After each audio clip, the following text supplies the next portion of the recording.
ஒரு நேத்தி பாருங்க, அக்கா ஒரு நேத்தி கட்டுறா. இது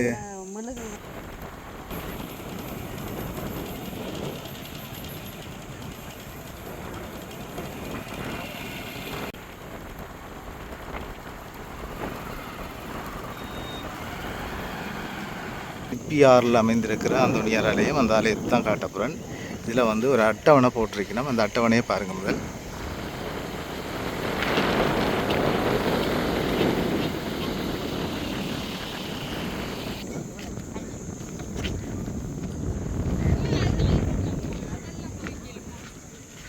சரி, இப்போ வந்து ஒரு கதவு தான் திறந்துருக்குறாங்க, இல்லாட்டி 2 கதவும் திறந்துருக்கும். சரி, இப்போ நாங்கள் முதலாவது இடத்துக்கு போய் கொண்டிருக்கிறோன்னு பார்ப்போம்.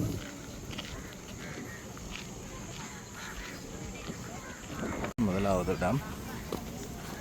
இந்த இடத்துல முதல் வணங்கிட்டு தான் உள்ளுக்கு போயினோம்.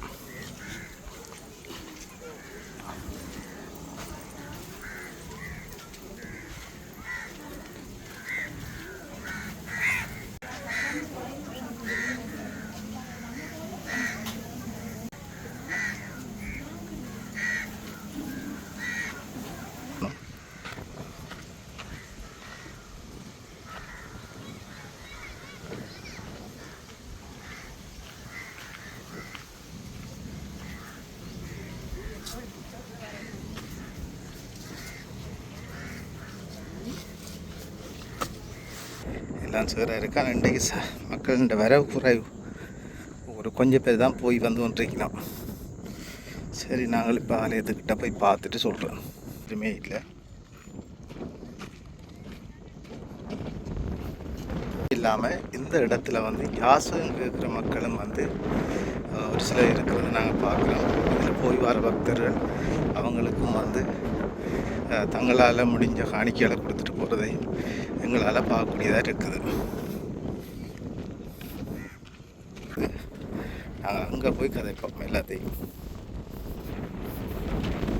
இப்போ நான் போகிற சரியா 3:30 டைம். இந்த 3:30க்கு வந்து காற்று வெயில் அடிக்கிறதுனால எல்லாரும் தொண்டையிலும் வந்து காஞ்சிட்டு கதைக்க முடியாமல் போய்கொண்டிருக்கணும். சிலரால் கதைக்க முடியாது, சிலரால் கதைக்க இயலும். இப்படி தான் போய்கொண்டிருக்கிறாங்க. சிலர் பஸ்ஸை பிடிச்சிடணும் மட்டும் வேகமாக தான் போய்கொண்டிருக்கணும். சிலர் வந்து ஸ்லோவாக போய்கொண்டிருக்கணும். இதில் வந்து சிங்களம் தேய்ச்சி கொண்டு போகிறாங்க. நினைக்கிறேன் சிங்கள மக்களாக இருக்கணும்.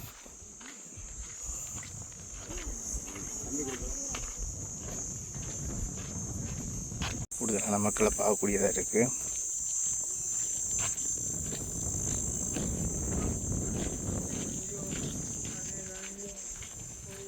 மரம் இருக்குது பாருங்கள், விடத்தல் மரம். இந்த முள் பொல்லாத முள் பாருங்கள்.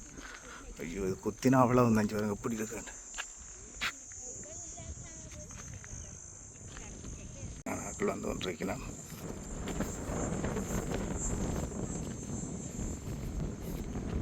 வைக்கல போயின பாருங்க. கிட்ட வந்துட்டோம். ஐயா வணக்கம். இந்த மரம் எரிஞ்ச சம்பந்தமாக கதைக்கிறாங்களே, அது இன்னும் நடந்தது தெரியுமா உங்களுக்கு? இது அது வெக்கையும் காற்றுக்கு எரிஞ்சிருக்கா? காற்றுக்கு அது கீழே மெழுகு அதை பற்றி. அப்போ இது ஆறில் பிள்ளை? அது இப்போ மக்களில் பிள்ளை தான். என்ன அது பழந்துக்கு அது அது அவதானமாக இந்த பிரச்சனை தான். எல்லாம் அவசரப்பட்டு செய்ததால் நடந்த அது காற்று போன செவ்வாய். நீங்கள் சைவமாக வேதமா? நாங்கள் கத்தோலிக்கம். ஒன்றும் இல்லை, ஏன்னா இறைவனை ஏற்றுக்கொண்டேன் நாங்கள் அப்படி தான் சொல்லுவோம். ஏன்னா அப்படி அது எரிஞ்சதால் அது யாருக்கும் பாதிப்பு இல்லை. ஏன்னா அது கடவுள் நாங்கள் எந்த நினைச்சு கட்டினன்றைக்கு அது கடவுளாக ஏற்றுக்கொள்ளப்பட்டது. அது எரிஞ்சாலும் அதாவது ஒரு பழமொழி சொல்லுவாங்க, காடு எறியும் போது இந்த இன்னும் மரம் கொண்டு விட்டு எரியாது. அது என்ன, காட்டுக்குள்ள ஒரு எந்த நல்ல மரம் இருந்தாலும் காடு எரியும் போது நல்ல மரம் கொண்டு விட்டு எரியாது. எல்லாம் சேர்ந்து எரியும். அந்த மாதிரி வெக்கையும் காற்றும் வெக்க பத்தாவது மெழுகுதிரி கொளுத்துறதுக்கு வேறு இடம் இருக்குது, பட்டி கொளுத்துறதுக்கு வேறு இடம் இருக்குது. அதுக்குள்ள கொண்டு போய் கொளுத்துனா எரிஞ்சா. சரி, ஓகேங்க. பலதரப்பட்ட கருத்து இருக்குது. இந்த மரம் எரிஞ்சதுக்கு சிலர் வந்து சொல்லினோம் காற்றுக்கு எரிஞ்சாண்டு, சிலர் சொல்லினோம் தவறுதல் அதுக்குள்ளே நெருப்பு வச்சதால் எரிஞ்சாண்டு ஒவ்வொரு தரம் ஒவ்வொரு கருத்து சொல்லினோம். இப்போ நான் ஆலயத்துக்கிட்ட வந்துட்டேன். ஆலயத்தில் அங்கே இருக்கிற மக்கள்கிட்டையும் இது சம்மந்தமாக நான் கேட்டறிய போகிறேன். இந்த மரம் எரிஞ்சது சம்மந்தமாக. அதோட இதுண்ட டோன் வீடியோவும் நான் இதில் ப்ளே பண்ண போகிறேன். பார்ப்போம். நீங்கள் என்ன நினைக்கிறீங்க எரிஞ்சதுக்கு? எது காத்துக்கு தணல் பட்டம் தான் அது எரிஞ்சிருக்க வாய்ப்பு இல்லை. மற்றபடி கொளுத்துறதுக்கு வாய்ப்பு இல்லை. சைவக்காரர் தான் அதில் கூட கட்டுறது. அவங்கள்ட்ட நீத்தி தான். நீங்களும் கட்டினீங்களா? இல்லை, எரிஞ்சதால் வெளியில் பரவலாக கதைக்கிறான் வேறு மாதிரி. உங்களோட கருத்து என்ன? காற்றுக்கு தான் பறந்தது. என்னென்னா ஆயிரக்கணக்கான மக்கள் நேர்த்தி அது. அதில் நீங்களும் கட்டினீங்களோ தெரியல. எனக்கு நிறைய பேர் நேர்த்தி வந்து அப்படி நாசமாக போயிட்டு ஆற்ற பிள்ளாது. காத்தாது இதில் சம்பந்தம் என்ன? காத்தாலண்டா ஏன் என்னென்று காத்தால எரியும்? ஊதுபத்தியை கொளுத்தி விட காற்றுக்கு ஏற்கனவே இங்கே இந்த ஆலயத்துக்கு பின்னுக்கும் ஒரு அது என்னன்னு இது அப்படிதான் நான் சொன்னேன். ஊதுபத்தி கடதாசியில் கொஞ்சம் பட்டா சரி, கடதாசியில் பட்டா சரி, அவ்வளோ மெரிஞ்சிட்டேன். நாசமாக போயிட்டு இதில் வந்து ஆண்டவன் சப்பிலையோ அப்படி மக்கள் சப்பிலையோ கேட்கணும். இது என்ன பிள்ளையா இருக்குது? நீங்கள் சைவம் நினைக்கிறேன். நாங்கள் செய்வோம். இப்போ நீங்கள் என்ன சில பொழுதுபோக்கு வச்சுக்கங்க. சில பேர் நேர்த்திக்கடனுக்கு வச்சுக்கணும். அப்போ ஆச்ச பிள்ளை வந்து அதை யாரையும் சொல்லி சொல்லலாம். ஆனால் உண்மையாக நடந்த சம்பவம் வந்து பற்றி என்ன காற்று அந்த ஊதுபத்தியை தணல் விழுந்து தான் நெறிஞ்சது. உண்மையான சம்பவம். ஆனால் யாச்சு தப்பு யாருண்டு ஒரு ப்ரூவ் பண்ணி இல்லாதான் அதுதான். அவ்வளோ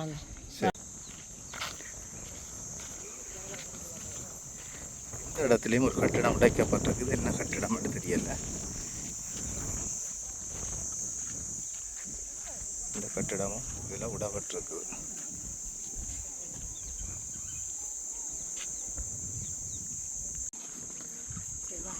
இந்த மாதிரி தான் எரிக்கப்பட்டது பாருங்கள். இருந்தும் இதில் இப்போ கட்டின மக்கள்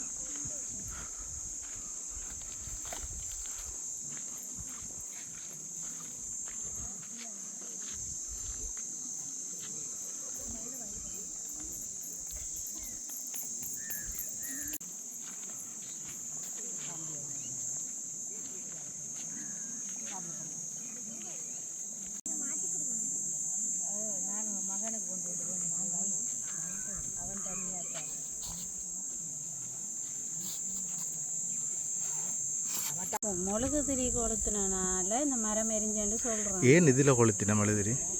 இதில் அது ஒவ்வொருத்தரும் ஒவ்வொரு நேர்த்திகளை வச்சு அதில் நாகம்மாட புத்து நினைச்சு அதில் தாங்க நான் இப்போ இது 2வது போன மாதம் செவ்வாய் வந்தேன்னா இப்போ இந்த மாதம் செவ்வாய் வந்து எங்கே இருக்கிறீங்க? நாங்கள் வந்து பெரிய மாடு பெரிய மாடு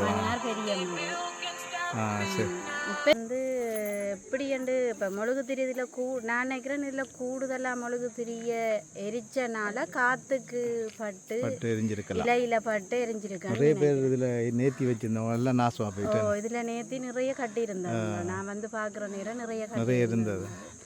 அதெல்லாம் எரிஞ்சிட்டு இப்போ இஞ்சால கூடுதலாக இஞ்சால கட்டினாங்க. இஞ்சாலையும் முதல் இருந்தது. இப்போ இதை சுற்றி கட்டி கொண்டிருக்கிறாங்க. அவங்களோட நம்பிக்கையை வச்சு சுற்றி கட்டி கொண்டிருக்கிறாங்க. இடத்துல இப்போ நேர்த்தியெல்லாம் கட்டினா பாருங்க. அம்மா கட்ட போகிறேன்.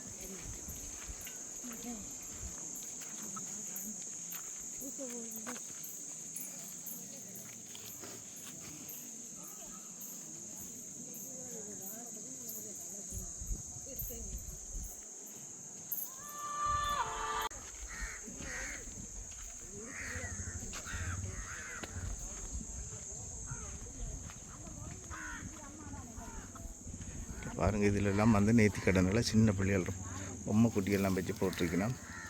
குழந்தை இல்லாதவர்களுக்கு பாருங்கள். அக்கா ஒரு நேர்த்தி கட்டுறா.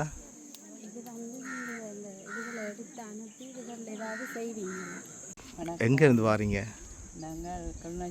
கிளிநொச்சி. நீங்கள் அக்கா இப்போ ஏற்கனவே நீங்கள் எவ்வளோ ஆலம் வந்தீங்க? 2 கிழமை வாரீங்க. இந்த மரம் ஒன்று எரிஞ்சண்டு அறிஞ்சினீங்களா இல்லை முதல் நீங்கள் வரக்குள்ள இந்த மரம் இருந்ததா? இது என்ன காரணத்தால் எரிஞ்சிருக்க நீங்கள் நினைக்கிறீங்க? என்ன இப்போ சில நினைக்கிறது என்ன பக்கத்தில் ஊது சாம்பிராணி அதெல்லாம் கொளுத்துறதானே நெருப்பு அதில் பறந்து காற்று தாண்டி அப்படின்னு இருந்திருக்கலாமே. இப்போ இதில் வந்து பல்லாயிரக்கணக்கான நேர்த்தியான இப்போ நீங்கள் இந்த மரத்துலேயும் ஒரு நேர்த்தி கட்டியிருக்கிறீங்க. ஏதோ ஒரு நச்சு கட்டியிருப்பீங்க. உங்களோட பிள்ளைகள் நல்ல ஒரு இடத்துக்கு வரணும், இல்லை படிக்கணும், அல்லது வெளிநாடு போகணும், ஏதோ ஒரு நச்சு கட்டியிருப்பீங்க. இப்போ இந்த இடமும் மெரிஞ்சதுன்னா உங்களோட மனசில் எவ்வளோ ஆதங்கம் இருக்கும். இப்படி இப்படி ஒரு சம்பவம் அது ஏதோ அழிஞ்ச மாதிரி தானே, அந்த சம்பவமே இல்லை. அப்போ அதுக்கு ஒரு நல் மரம் வந்தாலும் இருக்கத்தானே வேணும். பால் வைக்கிறதால சூடு தானே அது வைக்கையா அது இப்போ வைக்கிறார்கள் தானே, அதை யோசிச்சு வைக்கணும் ஒரு இடத்த. வெட்டையில் வச்சுட்டு நீங்கள் எங்கேருந்து வாரீங்க? மன்னார். உங்களோட சொந்த இடமே மன்னார். நீங்கள் எவ்வளோ ஆள் மஞ்சள் வாரீங்க? நான் ஒரு 6-7 கிழமையாக வரேன். 6-7 கிழமை. நீங்கள் வரக்குள்ளே இந்த மரம் இருந்தது. இப்போ இந்த மரம் எரிஞ்சிருக்கு. சில நேரம் நீங்கள் கூட இந்த நேர்த்தி இதில் கட்டியிருக்கலாம் ஏதோ ஒரு தேவைக்காக. இப்போ எரிஞ்சோடனே உங்களோட மனநிலை எப்படி இருந்தது? நான் இதை வித்தியாசமாக நினைக்கலை. ஏனென்று சொன்னால் இது வந்து இயற்கையாகவே காற்று அந்த நேரம் மிகவும் அடித்தது. அதே நேரத்தில் எங்களுடைய மக்கள் வந்து பக்தி முயற்சியாக வந்தாலும் மிக அருகில் இந்த மெழுகுதிரிகளையும் கற்பூரங்களையும் ஊதுபதிகளையும் கொளுத்துவது நிச்சயம் அதில் இருக்கிற இதில் அந்த தணல் பட்டு எரிஞ்சிருக்கு. இதுதான் உண்மையான விஷயம், உண்மையான தகவல் இதுதான். ஏன்னா அன்றைக்கு மிகவும் அதிகூடிய காற்று வீசிக்கொண்டு இருக்கிறது. அதிகூடிய காற்று. நான் வார நேரம் நானும் இதில் நேற்று சரி நான் நினைச்சேன் நிச்சயம் இந்த தணல் இதில் பறந்து நினைச்சேன்னா அடுத்த கிழமை வாரம் எரிஞ்சிருக்கு. நான் இதை ஒரு அவசரமாக நினைக்கல. இது எங்களால் ஏற்பட்ட ஒன்று தான். இது ஒன்றும் வேற ஒரு பெரிய பிரச்சனை. நாங்களாக உருவாக்கி விட்டான். இயற்கை காத்தால் நாங்கள் அருகில் நெருப்பு மூட்டினால பற்றினான். இது ஒரு பெரிய பிரச்சனை இல்லை. ஆனால் பல்லாயிரக்கணக்கான மக்கள் அது நம்பிக்கை அந்தோனியர் ஏற்றுக்கொண்டிருப்பார். தெய்வம் அதை பற்றி நாங்கள் கவலைப்படுறோம். எல்லாரோட மனசுலையும் அப்படி ஒரு எண்ணம் உருவாக அடைவில் இப்போ இதுவும் பக்கத்தில் இருக்கிற நேம் இதுவும் எரிய வாய்ப்பு இருக்கு. அப்போ அவங்களுக்கு வேறொரு ஏற்பாடு செய்யலாம். இதில் இருக்கிறாங்களுக்கு அது நிர்வாகம் தான் அதை பார்க்கணும். ஏனெண்டா இது மக்கள் வந்து தங்களுக்கு இஷ்டமான இடத்துல கும்பிடக்குள்ள செய்யக்குள்ள ஒன்றும் செய்யலை. சனத்துடைய பக்திகளை இப்படித்தான் காலம் போக எல்லாம் சரியாக வரும். ஏனெண்டா ஒரு காலத்தில் இப்படி ஒரு ஆலயம் இருக்குன்றே தெரியாமல் இருந்த காலம் பிறகு உண்மையாகவே உலகத்துக்கு தெரிகிற அளவுக்கு மடுவுக்கு அடுத்ததாக நடைபெற பல பேர் இதை நம்பிக்கையாக இருக்கிறது. நான் நம்பிக்கையோடு வாரீங்க. சரி, ஓகே. அம்மா ஒரு நேர்த்தி எரிஞ்ச மரத்திலே கட்டுறா பார்ப்போம்.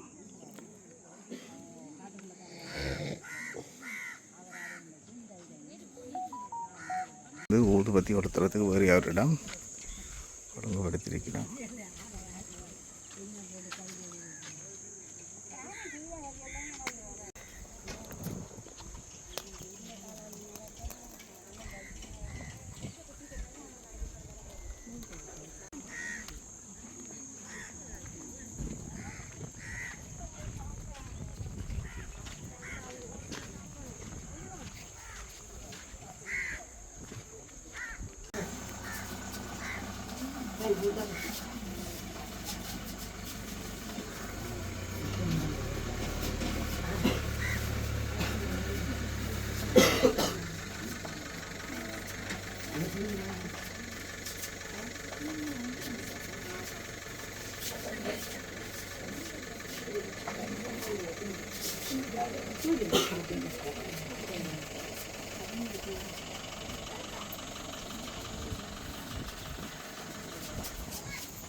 போல் இந்த அந்தோணியார் ஆலயத்தின் முன்பக்கம் இது. இந்த முன்பக்கத்தில் தான் நாங்கள் நிற்கிறோம். இப்போ நாங்கள் உள்பக்கம் போய் நாங்கள் காணொலிகளை பதிவு செய்துட்டோம். இப்போ நாங்கள் நிற்கிறது முன்பக்கம். இனி நான் வெளிக்கிற பொருள் ஆராதனைகள் வந்து நடந்து கொண்டிருக்குது.